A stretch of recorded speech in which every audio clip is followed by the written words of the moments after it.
Hey everyone, pre-Columbian gentleman here, and today I am talking to you about this piece that I'm really excited about. I love this piece.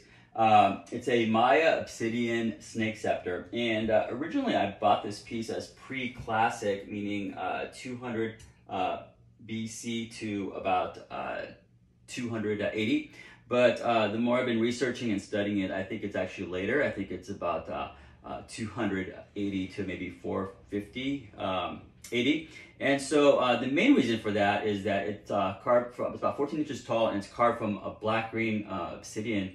And that obsidian comes from Teotihuacan. So obviously there was trade into the Maya areas, and so that's where this piece came from.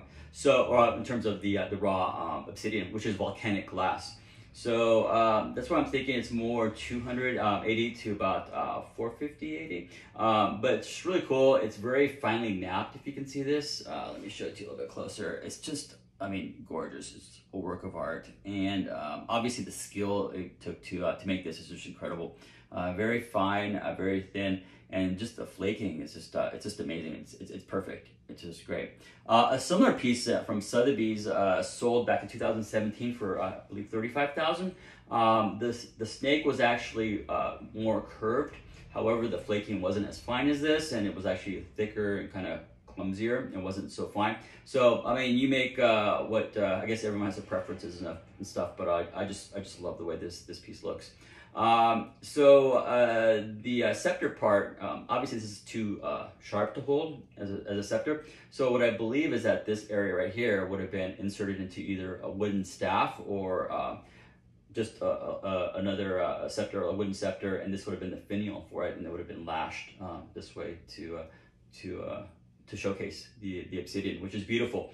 And one of the mysteries that is surrounding this has to do with the snake kingdom from the Maya area of El Mirador, concentrated around Calakmul. There's evidence that the snake kingdom actually was a real kingdom. But we know it's a real kingdom, and it was from about 350 to about 450 AD, somewhere around there.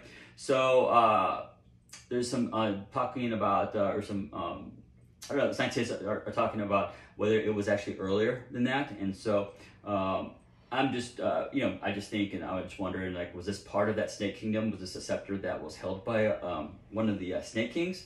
Or was the snake kingdom much earlier, and this is just a reference to that powerful dynasty showing your power and your might?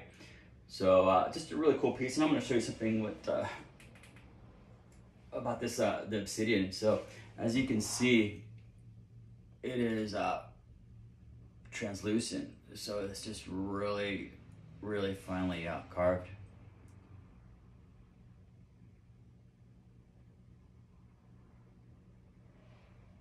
And the edges are just amazing. So I don't know, just a really cool piece, and like I said, just the history behind it, it's pretty fascinating. So just in itself, it's a beautiful piece of art. There's not too many Maya obsidian pieces, not to mention something so fantastic like this. But also, it's just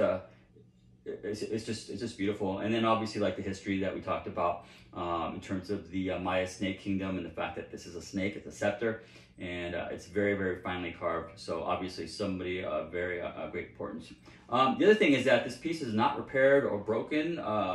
I've studied it, and there's no repairs, there's no restoration. It's as found, which is amazing because this is carved from obsidian, which is volcanic glass, and it's very fragile. So the fact that this has survived 1,500 plus years unbroken is just amazing. I can find one small chip on an edge, and that's about it. Everything else is literally perfect. So it was an amazing find for me. I love this piece. I love the history that it represents. And it's just a wonderful piece of art. And so anyway, hope you enjoyed this, and I hope you learned something new, and hope you enjoyed my Maya obsidian snake scepter. So thank you, and thanks for watching. And if you like this, please hit the follow button, and enjoy the other great pieces of art I have available.